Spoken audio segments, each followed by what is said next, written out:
Najlepša hvala organizatorjem za vabilo na to nadvse zanimivo strokovno srečanje, predvsem za priložnost, da se lahko tu danes v središčni predstavimo vsem cenjenim kolegom in kolegicam iz Republike Slovenije, iz sosednjih držav in tudi številnih svetovnih slovenskih diaspor. No, moje ime, kot ste slišali, je Devan Jagodic. Jaz sem doma z Tržaškega, kjer že vrsto let sodelujem s Slovenskim raziskovalnim inštitutom, sprva v vlogi raziskovalca, že 3 leta pa sem tudi ravnatelj te ustanove.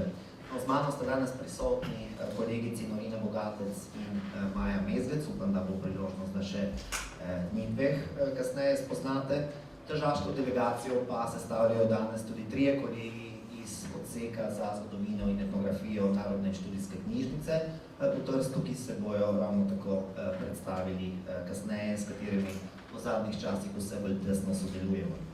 No, da ne bom preveč suhoparen, bom predstavitev delovanja inštituta podal ravno tako s pomočjo PowerPoint prezentacije, ki vsebuje kar nekaj podatkov in ilustracij. Kot nekako že opažate, so prosojnice, ki bom tu predstavil, trojezične, kajti nekako odražajo našo vpetost v več svetov, seveda v prvi vrsti slovenskega in italijanskega, pa tudi recimo vse večjo podvrženost vplivom angleško govorečega mednarodnega okolja. Od to tudi izbira našega mota, ki kot vidite se glasi: mislimo globalno, delujemo pa lokalno. No, kaj pa je sploh SLORI? SLORI je slovenska ustanova v Italiji, ki se od leta 1974 profesionalno ukvarja z raziskovanjem, torej lani smo slavili 40-letnico naše ustanovitve, kasneje bom prikazal tudi nekaj fotografskih prizorov. No, programska usmeritev našega inštituta je v spodbujanju raziskovalne dejavnosti, ki je osredotočena na procese družbenega, kulturnega, prostorskega in gospodarskega razvoja slovenske narodne skupnosti v Italiji, seveda v tesni povezanosti tako z italijanskim večinskim okoljem, kot seveda tudi slovenskim matičnim in širšim mednarodnim okoljem. No, to je prizor iz lanske slovesnosti, ki smo jo proslavljali v simboličnih prostorih Narodnega doma v Trstu, kjer smo bili deležni prisotnosti številnih uglednih institucionalnih gostov, kot vidite tudi danes tu prisotnega ministra za Slovence v zamejstvu in po svetu. To je bilo, kot povedano, v oktobra 2014 v Narodnem domu. Glede kratke zgodovine našega inštituta je ta nastal nekako kot reakcija na potrebo, ki se je porodila v prvi polovici 60-ih let znotraj slovenske narodne skupnosti v Italiji po ustanovi, ki bi skrbela za znanstveno spremljanje in analizo družbeno-političnega položaja skupnosti, predvsem pa za pripravo strokovnih smernic za načrtovanje njenega razvoja. No, povod za nastanek inštituta je bila mednarodna manjšinska konferenca, ki se je leta 1974 vršila v Trstu in pri kateri je sam inštitut sodeloval s številnimi svojimi raziskovalci in referati. V naslednjem obdobju je sledila raziskovalna utrditev ustanove, ki se je, bi rekel, v 80-ih letih razvila v pravo središče intelektualne razprave, ki je pač povezovala in usmerjala večji del slovenskega intelektualnega potenciala v Italiji. Inštitut se je tudi nekako geografsko razširil, saj je odprl svoje izpostave tudi v Gorici, v Benečiji in v Kanalski dolini, ter spotoma nekako razširil svojo kadrovsko zasedbo. Konec 80-ih let je žal sledila poglobitev politične in ekonomske krize, ki je nekako potekala premosorazmerno s krizo jugoslovanskega sistema, tako da se je vodstvo inštituta takrat odločilo za sanacijski načrt, ki je predpostavljal zlasti zmanjšanje kadrovske zasedbe. Pomemben mejnik pa je na to leto 1991, ko je bil SLORI prvič financiran iz državnega sklada in sicer v okviru zakona za obmejna območja.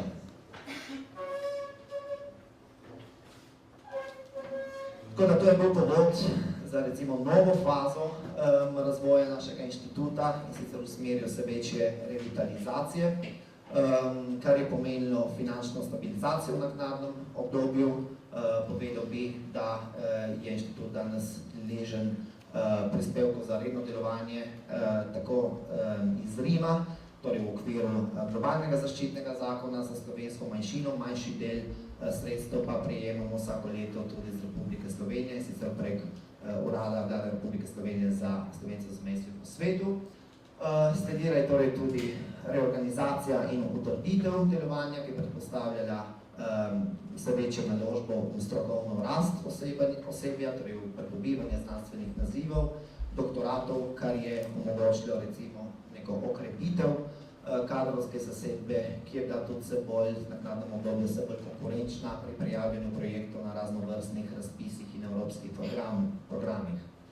Seveda, pomembna prelomnica tega zadnjega obdobja je sam vstop Slovenije v Evropsko unijo, ki je pač prinesel celo vrsto pozitivnih učinkov v našem italijansko-slovenskem obmejnem prostoru in ki je nekako dal možnost našemu inštitutu, da utrdi svojo, bi rekel, že naravno vlogo posrednika med slovensko in italijansko stvarnostjo, kar pomeni, da tudi neko skrb za uresničevanje načela skupnega slovenskega znanstvenega prostora, zlasti v sodelovanju z našimi partnerji iz Republike Slovenije, v prvi vrsti Inštitut za narodnostna vprašanja, s katere sodelujemo že od samega nastanka našega inštituta in seveda večkrat pod pokroviteljstvom tudi Urada za Slovence v zamejstvu po svetu. Vse bolj si naš inštitut prizadeva tudi za širjenje koncepta pozitivne integracije z italijanskim večinskim okoljem. No, tu je nekaj fotografskih prizorov z našega vsakdana, levo naše publikacije, ki bom kasneje malo poglobljeno predstavil. Tu je fotografija kolektiva inštituta iz septembra 2012, tu pa je prizor deželne konference o varstvu slovenske manjšine, ki je bila prirejena oktobra 2012 in pri kateri je inštitut sodeloval s pripravo raznovrstnih strokovnih referatov. Tu je knjižnica našega inštituta in naši prostori, v katere smo se selili septembra 2012. Raziskovalno dejavnost inštituta tvorijo številne temeljne in aplikativne raziskave o oblikah sožitja v obmejnih in večkulturnih družbah, s posebno pozornostjo seveda, kot prej omenjeno, na razvojnih procesih in perspektivah slovenske narodne skupnosti v Tržaški, Goriški in Videmski pokrajini. Z našim osebjem in z lepim številom zunanjih sodelavcev nekako skušamo kriti čim več znanstvenih disciplin, to pa na področju družbenih in humanističnih ved. No, kot vidite, nekako krijemo sociološko področje, etnične študije, politične vede, pravo, ekonomijo, geografijo, jezikoslovje, pedagogiko, andragogiko in psihologijo. Med temami, ki spadajo pač našo raziskovalno agendo, bi v prvi vrsti izpostavil skrb za proučevanje položaja in perspektiv manjšine v okviru splošnih razvojnih procesov. Seveda to predpostavlja tudi raziskovalno skrb za družbeno-kulturne značilnosti obmejnih območij, zlasti slovensko-italijanskega seveda. Predmet raziskovanja so tudi jezikovne prakse in medkulturni odnosi na tem območju, jezikovna politika in jezikovno načrtovanje.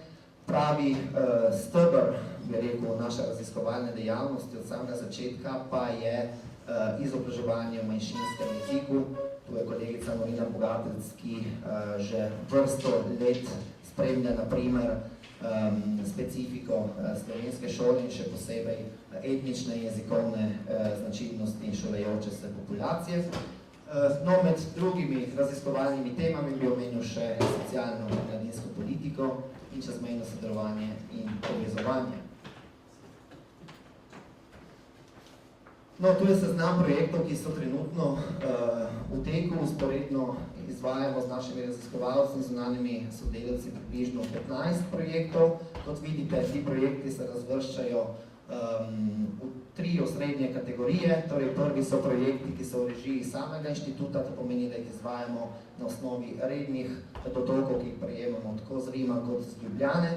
Med tem bi izpostavil zlasti sklop tako imenovanih longitudinalnih raziskav, ki jih periodično izvajamo, nekako spremljamo določene dinamike in trende na področju šolstva, jezikovnih identitetnih praks, kulturnega in športnega udejstvovanja zlasti mlajše populacije in pa stopnje izvajanja zaščitnih določil za slovensko narodno skupnost, kar je seveda za nas zelo pomembno. Imamo potem kategorijo projektov, ki so financirani iz raznovrstnih javnih razpisov, sem spadajo tudi evropski projekti, ki jih bom kasneje malo bolj temeljito predstavil. Na tem mestu pa se mi zdi smiselno, da opozorim na temeljni raziskovalni projekt z naslovom Mladi v slovenskem zamejstvu, družbeni in kulturni konteksti ter sodobni izzivi, ki smo ga skupaj z nosilcem tega projekta, Inštitutom za narodnostna vprašanja in z 2 sorodnima raziskovalnima ustanovama z avstrijske Koroške in sicer Slovenskim znanstvenim inštitutom, Inštitutom Urbana Jarnika, prijavili na razpisu Javne agencije za raziskovalno dejavnost. To gre za 3-leten projekt na temo mladih v slovenskem zamejstvu na osnovi neke primerjalne analize, ki se bo zaključil konec leta 2016, torej naslednjega leta. Zadnja kategorija projektov pa so raziskave, ki jih izvajamo po naročilu raznovrstnih javnih in zasebnih ustanov. No, omenil sem evropske projekte, tu imate logotipe 3 projektov, ki smo jih na inštitutu izvajali v okviru prejšnjega programskega obdobja programa za čezmejno sodelovanje med Italijo in Slovenijo, sicer v prvi vrsti projekt Eduka, vzgajati k različnosti, pri katerem smo nastopali kot nosilci, torej kot lead partner. Omenil pa bi še projekta Jezik Lingua, to je večji strateški projekt, pri katerem smo nastopali kot podizvajalci z izvedbo 2 pomembnih raziskav na področju jezika in pa projekt Lex, ki je obravnaval zlasti pravni položaj slovenske narodne skupnosti v Italiji in italijanske narodne skupnosti v Sloveniji. No, glede projekta Eduka, res par besed. Projekt je bil prijavljen in izveden v okviru programa čezmejnega sodelovanja med Slovenijo in Italijo. Trajal je 3 leta, od oktobra 2011 do oktobra 2014. Izredno kompleksen, večplasten projekt, pri katerem so sodelovali številni partnerji na širšem geografskem območju, ki se razprostira od pokrajine Ravenna, torej deželi Emilije Romani, vse do slovenske Ljubljane. Glavni cilj tega projekta je bil ustvariti znanje in orodja za vzgajanje različnosti med kulturnosti v šolskem in univerzitetnem okolju in v okviru projekta so se ustvarile raznovrstne mreže čezmejnega sodelovanja med šolami, raziskovalnimi ustanovami, univerzami in organizacijami znotraj bodisi tradicionalnih, torej avtohtonih manjšin, kot tudi novih etničnih manjšin, torej skupin priseljencev. Omenil bi še druge aktivnosti in storitve, ki spadajo v vsakdan našega inštituta, in sicer skrb seveda za prenos raziskovalnih spoznanj v prakso, preko publicistične dejavnosti, preko prirejanja znanstvenih sestankov in konferenc in preko udeležbe naših raziskovalcev na raznovrstnih simpozijih, tako na lokalni kot na mednarodni ravni. Osrednja skrb našega inštituta je seveda tudi združevanje in usmerjanje slovenskega intelektualnega potenciala v Italiji in za promocijo tako slovenske narodne skupnosti in slovenskega jezika v italijanskem večinskem okolju, ki žal nas še vedno preskromno pozna, pa tudi za promocijo raziskovanja zlasti o pobudah, ki jih vsako leto prirejamo septembra ob Evropski noči raziskovalcev. No, tu imate nekaj naših zadnjih publikacij, s seboj smo tudi prinesli nekaj izvodov, tako za tiste, ki ste nekako zainteresirani, so te nekako na brezplačen dostop. Tu je še nekaj prizorov iz nekaterih javnih dogodkov, ki smo jih priredili v zadnjih letih. Morda bi opozoril, sicer je že šlo 10 let mimo, ampak na pomembno mednarodno konferenco o manjšinskih jezikih, ki je inštitut organiziral leta 2005. To gre za potujočo mednarodno konferenco, katero se udeležujejo številni akademiki, raziskovalci in jezikovni aktivisti, ki so pač odraz številnih manjšinskih skupnosti na vsej evropski sceni.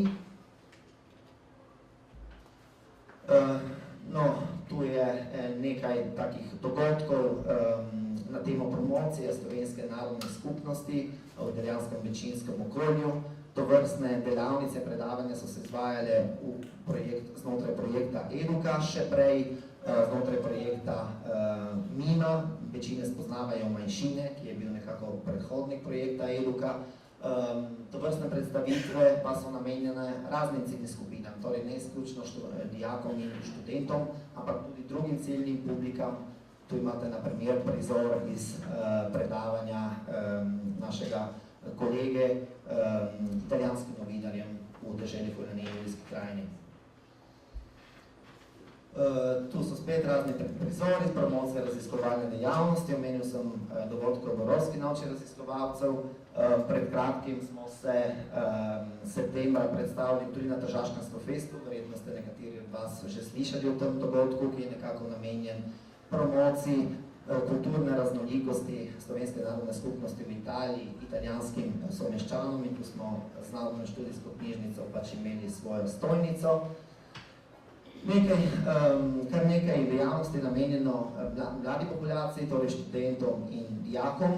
To bi izpostavil zlasti raziskovalne delavnice, ki vsako leto potekajo v sodelovanju s svetom šole, strokovno pomoč in mentorstvo, ki z našimi raziskovalci ponujamo dijakom in študentom pri diplomskih in podiplomskih nalogah, sofinanciranje raziskovalnih projektov in podiplomskega študija, predvsem pa že vrsto let prirejamo vsakoletni natečaj za diplomska in podiplomska dela, s katerim želimo nekako nadgraditi in spodbujati zlasti najbolj perspektivne mlade raziskovalne sile.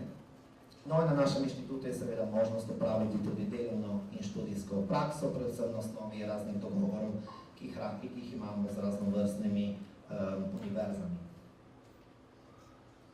No, tu je nekaj prizorov z raziskovalnih delavnic, ki sem jih prej omenjal. Tu je par prizorov iz nagrajevanja, različnih nagrajevanj našega letnega natečaja, to je z danskega leta, zgornja fotografija pa je z leta 2012. Potem pa, kdo so recimo protagonisti vsega tega raziskovalnega dela, torej v prvi vrsti naše osebje. Kot vidite, smo manjši inštitut, ki nekako premore, ne vem kako, številne kadrovske zasedbe. Tu je 6 kolegic in kolegov, kot vidite, sem v dobri in ženski družbi. 4 izmed teh so raziskovalci, 2 osebi sodelujeta v tajništvu in administraciji.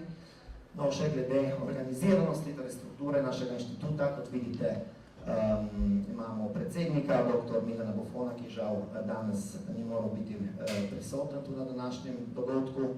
Imamo pač svoj upravni svet, 8-članski, imamo tudi znanstveni svet, ki proizvaja strokovne smernice za razvoj inštituta, in tudi 3-članski nadzorni odbor. Ob koncu pa še navedba tistih, ki so naši, bi rekel, najbolj tesni in zvesti partnerji. V prvi vrsti bi izpostavil sodelovanje, zelo tesno sodelovanje, ki ga imamo trenutno z Narodno in študijsko knjižnico in še zlasti z njenim odsekom za zgodovino in etnografijo, ki ga bo kasneje predstavil kolega dr. Gorazd Bajc. Ponovno pa bi želel opozoriti tudi na sodelovanje, ki ga imamo že res veliko let s Ljubljanskim inštitutom za narodnostna vprašanja in ki se pač razvija na raznovrstnih skupnih dejavnostih, projektih, pobudah in tako naprej. Tako da jaz bi s tem tudi zaključil, se pravičujem, če sem bil malo predolg, tu so še naši kontakti, sem pa seveda na razpolago za katerokoli vprašanje, morda tudi v popoldanskem programu. Hvala.